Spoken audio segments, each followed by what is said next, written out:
Welcome to my channel KR vision classes. तो कैसे हो आप सब बच्चे? आई थिंक आप अच्छे ही होंगे, हेल्दी होंगे। बेटा हमने एसिड बेसिस एंड सॉल्ट्स के कुछ प्रीवियस वीडियोस में कुछ प्रीवियस कॉन्सेप्ट्स पढ़े हैं। अब हम पिछले वीडियोस के अंदर आपने देखा होगा chemical reactions of acid and bases हमने पढ़ा था। इस वीडियो के अंदर हम आगे के एनसीईआरटी के कॉन्सेप्ट्स पढ़ेंगे। कौन कौन से टॉपिक्स हम इस वीडियो में कवर करेंगे, ठीक है? चलिए आइए हम देखते हैं एसिड बेसिस और सॉल्ट्स में कौन कौन से टॉपिक इस वीडियो में होंगे। What do all acids and bases have in common, कि जितने भी एसिड्स और बेसिस होते हैं उनमें क्या चीज कॉमन होती है, क्या कॉमन फैक्टर होता है। उसी पर बेस हमारे पास एनसीईआरटी विद एक्टिविटी है, एक्टिविटी 2.8, उसको डिस्कस करेंगे, उसके कॉन्सेप्ट्स डिस्कस करेंगे।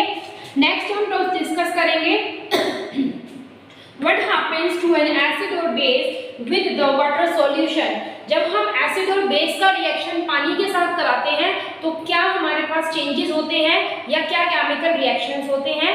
उसी पर बेस एक्टिविटी 2.9 को एक्सप्लेन करेंगे और फिर उसके बाद चैप्टर जो वीडियो के एंड में हम चैप्टर से रिलेटेड या कॉन्सेप्ट से रिलेटेड कुछ इंपॉर्टेंट एनसीईआरटी बेस्ड क्वेश्चंस करेंगे। सो आई थिंक आप सब रेडी होंगे, ठीक है? एक्साइटेड भी होंगे, एनर्जी के साथ पढ़ना है। So let us start the topic what do all acids and the bases have in common. So let us start the topic.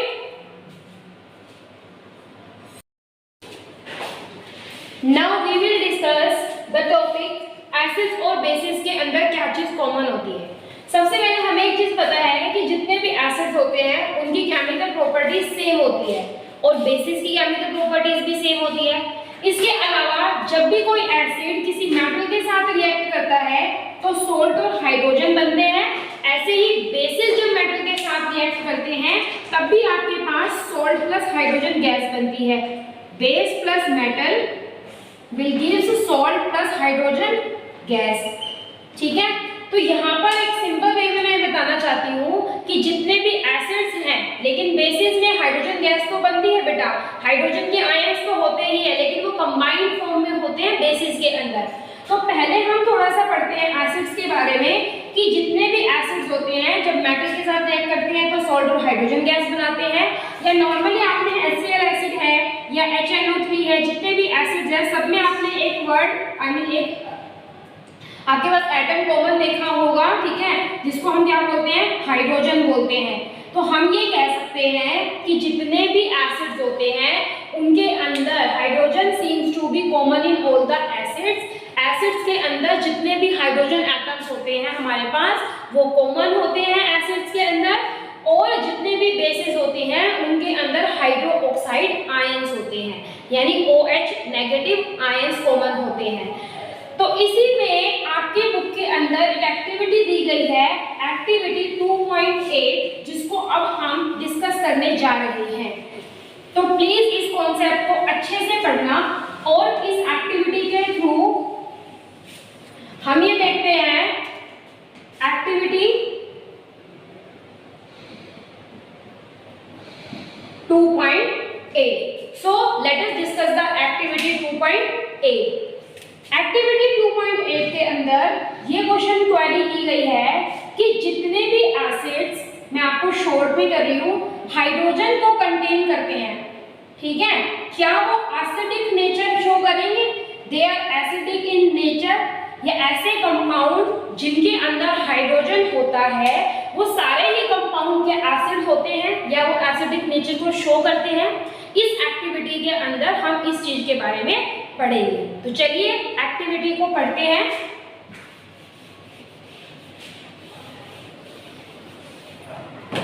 सबसे पहले आपको 4 सॉल्यूशंस लेने हैं, ठीक है? एक HCl लिया मैंने, एक सल्फ्यूरिक एसिड लिया मैंने, ग्लूकोज को लिया मैंने। ग्लूकोज का फॉर्मूला जनरली आप 6th क्लास में सीख जाते हो, ठीक है? फोटोसिंथेसिस में हम पढ़ते हैं C6H12O6। और मैंने अल्कोहल लिया है, अल्कोहल में जनरली इथेनॉल होता है, इट इज C2H5OH। जब हमने ये 4 सॉल्यूशन लिए, ऐसा एक्टिविटी में कहा गया है, इन 4 सॉल्यूशंस को 100 ml बीकर में आपको पुट करना है। लेकिन उससे पहले आपने क्या करा है? कॉर्क पीस लिया, ठीक है बेटा? You have to take the cork piece, 2 iron की नेल को उसके अंदर लगाना है। आयरन नेल, ये सेटअप बना रही हूँ ठीक है, और उसके बाद उसे बैटरी से कनेक्ट करके उसमें एक बल्ब को लगाना है और सर्किट को कंप्लीट करना है। ठीक है,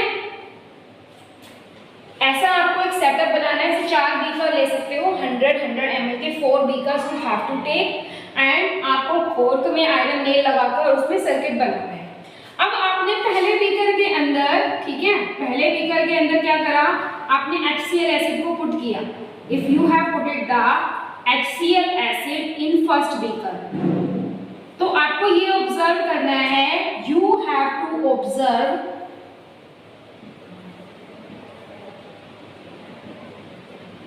that is the bulb glow, is the bulb glow और नॉट। यदि मैं सर्किट को कनेक्ट करूं, एक सॉल्यूशन मैंने डाला है HCl एसिड का, उसके बाद मैंने इलेक्ट्रिसिटी को कंडक्ट कराया है, तो क्या बल्ब ग्लो करेगा या नहीं? ऐसा ही आपको H2SO4 बीकर बी में करना है। एक बीकर में ग्लूकोज को डालना है, ठीक है, ग्लूकोज को डालना है, अगले में अल्कोहल को डालना है। तो चारों बीकर में आपको ये पता करना है कि बल्ब किस बीकर में ग्लो करेगा और किस में ग्लो नहीं करेगा। ठीक है, तो इस एक्टिविटी से हमें कुछ ऑब्जर्वेशंस मिलती है।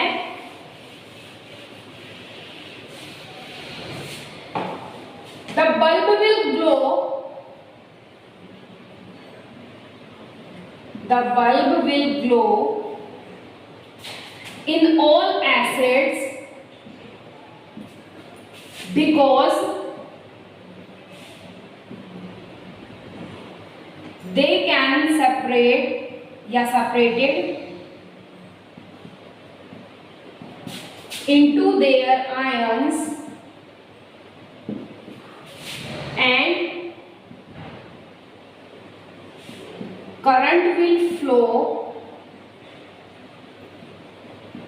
in the circuit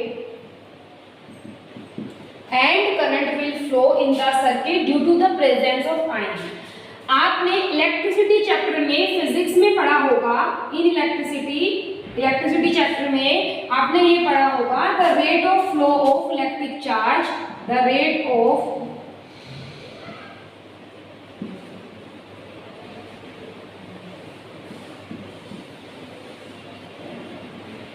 electric charge per unit time is called electric current. जब भी किसी कंडक्टर के अंदर आयंस का फ्लो एक पर्टिकुलर डायरेक्शन में होता है, ठीक है, तो उसे हम इलेक्ट्रिक करंट कहते हैं। हमने यहाँ देखा कि HCl एसिड को हमने डाला, इलेक्ट्रिसिटी जब उसमें फ्लो करेगी तो बल्ब विल ग्लो, ठीक है, बल्ब ग्लो करेगा इस केस के अंदर। क्यों? क्योंकि ये H आयन और क्लोराइड आयन में ब्रेक होता है और जहां आयन्स होंगे वहां इलेक्ट्रिसिटी फ्लो करेगी।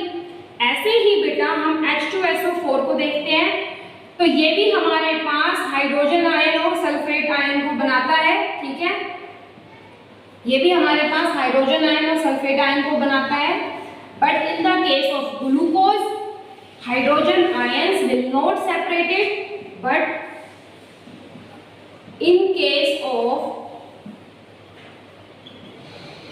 glucose and alcohol, the bulb will not glow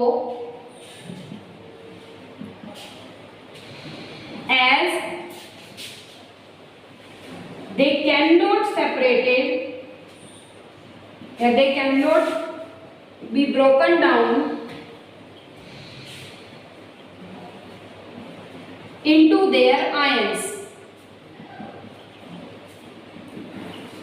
तो इसका मतलब जब अल्कोहल और ग्लूकोज की बात करते हैं तो उनके केस के अंदर हाइड्रोजन होने के बाद भी वो अपने आयंस में सेपरेट नहीं होते। इसलिए हम ये कह सकते हैं कि जितने भी कंपाउंड जिनमें हाइड्रोजन होता है जरूरी नहीं है कि वो एसिड्स हो। यही एक्टिविटी का यही एक्सपेरिमेंट हमें बेसिस के साथ करना है। आप बीकर में NaOH, CaOH होल ट्वाइस यानी कैल्शियम हाइड्रोक्साइड, पोटेशियम हाइड्रोक्साइड, कोई भी आप अपने बेसिस लेकर ये कर सकते हो, जिसमें आप ये समझ पाओगे कि एसिड्स में H पॉजिटिव आयन सेपरेट होता है और बेसिस में OH नेगेटिव आयन कॉमन होता है। तो आई होप आपको ये एक्टिविटी समझ में आई होगी। डिटेल में एक बार बुक में से पढ़िए, ठीक है, चैनल को लाइक शेयर सब्सक्राइब कीजिए। चलिए नेक्स्ट टॉपिक की तरफ बढ़ते हैं। So now let us discuss the next topic, what happened to an acid or base with the water solution. So before discussing this topic, let us do the activity 2.9. In the activity 2.9, you have to take 1 gram of NaCl in a dry and clean test tube. This is a test tube and we have taken the NaCl in a dry and clean test tube.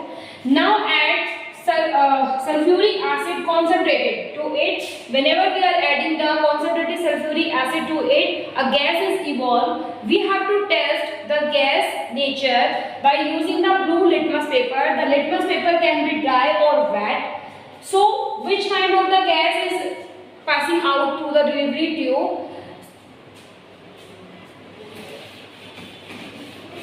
So we observe that HCl gas will produce the H positive ion in water solution whenever any acid, मतलब कोई भी gas है या कोई acid nature की compound है हमारे पास, तो वो किसी भी वाटर सॉल्यूशन में जब हम उन्हें डिसॉल्व करते हैं तो वाटर सॉल्यूशन में डिसॉल्व होने पर वो H पॉजिटिव आयन प्रोड्यूस करते हैं। और ये H पॉजिटिव आयन जब वाटर के साथ कंबाइन होता है तो एक कंपाउंड बना देता है जिसे हम बोलते हैं H3O positive, that is called hydronium ion. क्या हम बोलते हैं इसे? हाइड्रोनियम आयन बोला जाता है इसे। ठीक है, आई होप आपको ये समझ में आया होगा। हाइड्रोनियम आयन क्यों बना? क्योंकि H पॉजिटिव आयन जो है वो अनस्टेबल होता है पीस फॉर्म में, तो स्टेबिलिटी के लिए वो क्या करता है, इस वाटर मॉलिक्यूल से साथ कंबाइन होकर हाइड्रोजन की कॉन्सेंट्रेशन उस सॉल्यूशन के अंदर ज्यादा हो जाती है, इसलिए वो H पॉजिटिव आयंस बनाता है। ठीक है, तो आई होप ये समझ में आया होगा कि जब हम ड्राई HCl गैस, आपके मैं अभी मैं क्वेश्चन भी कराऊंगी, लिटमस पेपर में क्या कलर चेंज होगा या नहीं होगा जब गैस इस बीकर में से या आपके पास टेस्ट ट्यूब में से, डिलीवरी ट्यूब में से पास होगी। तो आई होप यहाँ तक समझ में आया होगा आपको। So hydrogen can not exist alone. Hydrogen cannot exist alone, so it combines with water molecule and forms H3O positive ion called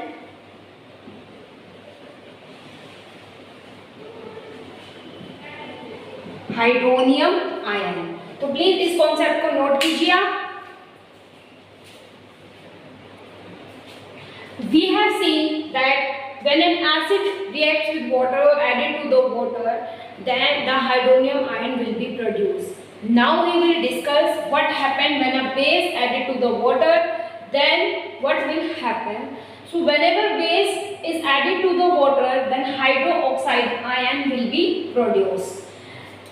Next question or next topic arises, we must taking care when we added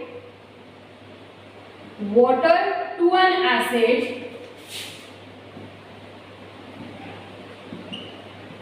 or bases.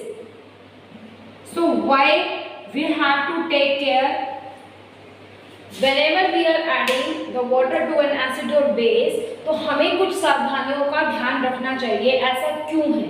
चलिए इस question का answer जानते हैं।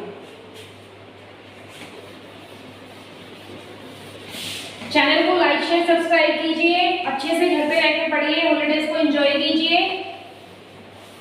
I know आप सब अच्छे हैं, अच्छी फैमिली से, अच्छे कल्चर से बिलोंग करते हैं, तो प्लीज अपनी सेहत का भी ध्यान रखिए।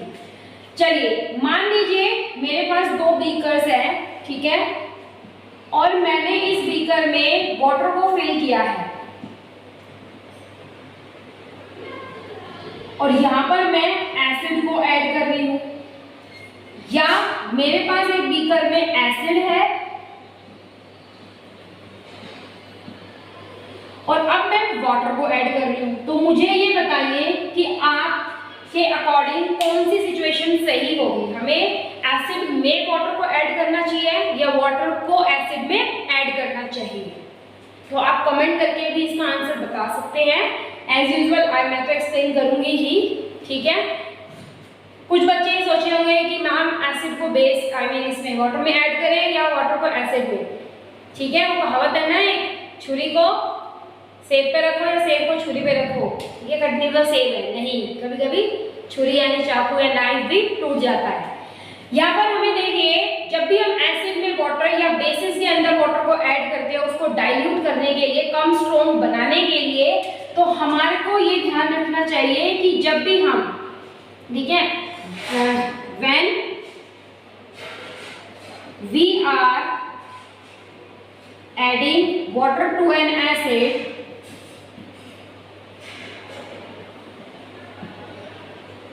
then it is this process या this reaction is an exothermic reaction। जब भी हम पानी के अंदर एसिड को पानी में ऐड करते हैं एक तरीके से, तो वो एक एक्सोथर्मिक रिएक्शन होते हैं। एक्सोथर्मिक रिएक्शन आपने फर्स्ट चैप्टर में पढ़े होंगे, एंडोथर्मिक और एक्सोथर्मिक। लेकिन ब्रीफ में मैं वो बता देती हूँ आपको, ऐसे रिएक्शन जिनके कंप्लीट होने के बाद हीट बाहर निकलती है, ठीक है। तो अब आपने देखा कि भाई मैंने एसिड लिया, एसिड क्या होता है, कॉन्सेंट्रेटेड होता है, ठीक है।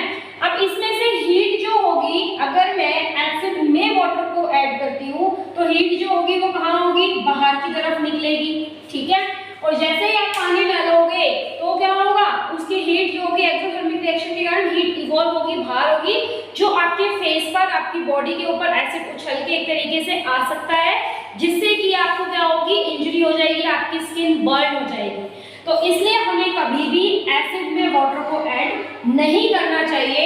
हमें हमेशा वाटर के अंदर धीरे धीरे थोड़ा थोड़ा एसिड झिलाते हुए, स्टीयरिंग करते हुए ऐड करना चाहिए, क्योंकि जब जो हीट होगी, एसिड की हीट जो होगी एक्सोथर्मिक के कारण, वो कहाँ पर होगी, डाउनवर्ड डायरेक्शन में हीट इवॉल्व होगी एक तरीके से, और वो पानी में धीरे धीरे क्या हो जाएगी, घुल जाएगी, मिक्स हो जाएगी, ठीक है, डाइल्यूट हो जाएगी एक तरीके से।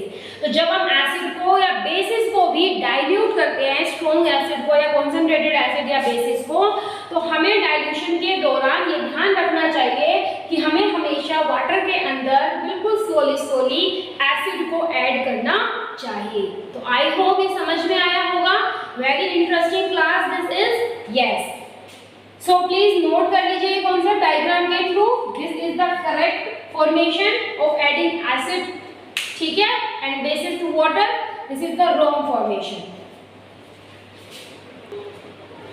Now beta we will discuss some NCERT important question and the first in text questions है, ये एक्सरसाइज के बेस, एक्सरसाइज के क्वेश्चंस नहीं है। पहला क्वेश्चन देखिए क्या है, why do HCl, HNO3 etc. shows the acidic nature or character in the aqueous solution while the solution of compounds like glucose and alcohol do not show acidic character। मैंने आपको अभी पढ़ाया कि ग्लूकोज और alcohol के अंदर activity 2.8 में इसका आंसर छुपा हुआ है, ठीक है। इसलिए एनसीईआरटी की हर एक्टिविटी बहुत इंपॉर्टेंट है। Every activity of NCERT book is very important. Every line and concept को आप 2 से 3 बार रीड करना है अच्छे से। मेहनत करोगे तो कभी हार नहीं होगी। मन के हारे हारे, मन के जीते जीत, ठीक है। मन से अगर आप हार जाओगे, बहुत ज़्यादा सिलेबस है, नहीं हुआ है, लेकिन धीरे धीरे रूटीन डिसिप्लिन बनाओगे, शेड्यूल बनाओगे तो जल्दी पढ़ोगे, अच्छे से पढ़ोगे और फिर जीत जाओगे, यानी कि पास हो जाओगे। ये जो भी आपका टारगेट है उस टारगेट को अचीव करोगे। तो चलिए एक्टिविटी 2.8 के अकॉर्डिंग मैंने आपको बताया कि जब भी कोई भी हमारे पास कंपाउंड हो और वो पानी में डिसॉल्व करने के बाद क्या कर रहा है, वाटर के अंदर जाने के बाद आयंस प्रोड्यूस कर रहा है, तो वो क्या करेगा, आयंस प्रोड्यूस कर रहा है, इसलिए वो एसिडिक नेचर को शो करेगा। क्यों? क्योंकि HCl, HNO3, nitric acid, sulphuric acid, ये सब क्या करते हैं, पानी में डिसॉल्व होने के बाद H पॉजिटिव आयन देते हैं। लेकिन ग्लूकोज और अल्कोहल ऐसा नहीं करते, इसलिए वो एसिडिक कैरेक्टर को शो या एसिडिक कैरेक्टर के बारे में कुछ नहीं बताते। तो आप इसका आंसर यहाँ से भी लिख सकते हैं। तो इसका आंसर आप यहाँ से भी लिख सकते हैं। चलिए नेक्स्ट क्वेश्चन की तरफ बढ़ते हैं। आपकी स्क्रीन के ऊपर क्वेश्चन नंबर 2 की स्टेटमेंट शो हो रही है, ठीक है। तो आई होप आपको यहाँ तक समझ में आया होगा। क्वेश्चन 2 आपने पढ़ लिया कि कोई भी आपके पास एसिड हो या बेस हो, ठीक है, जब हम उनका एक्वा सॉल्यूशन बनाते हैं तो वो इलेक्ट्रिसिटी को कंडक्ट क्यों करते हैं, ठीक है। इसका रीजन भी मैंने एक्टिविटी के थ्रू बताया है आपको कि an aqua solution of an acid conduct the electricity due to the presence of cations and anions. जैसे अगर मैं HCl को, ठीक है, वाटर में ऐड करती हूँ एक एसिड को, ये HCl एसिड को अगर मैं वाटर में ऐड कर रही हूँ तो हमारे पास कैटायंस बनते हैं हाइड्रोनियम आयन, और क्लोराइड आयन आपके पास क्या बनता है, एनायन बनते हैं। इसलिए हमारे पास वो इलेक्ट्रिसिटी को कंडक्ट करते हैं। चलिए स्क्रीन के ऊपर क्वेश्चन नंबर 3 की स्टेटमेंट आपको शो हो रही है। क्वेश्चन नंबर 3 की स्टेटमेंट शो हो रही है तो आप वो देख सकते हैं अच्छे से। अभी हम क्वेश्चन नंबर 3 का सॉल्यूशन करते हैं। Now let us discuss the answer of question number 3। Question number 3 में ये कहता है कि यदि हमारे पास ड्राई HCl गैस है और हम उसे लिटमस पेपर के ऊपर पास करते हैं तो लिटमस पेपर का कलर चेंज क्यों नहीं होता।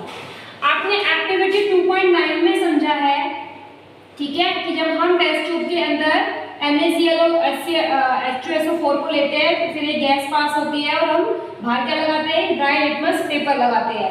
अगर लिटमस पेपर का कलर चेंज हुआ, ठीक है, तो क्या होगा, वो नेचर एसिडिक नेचर को या कैरेक्टर को शो करेगा।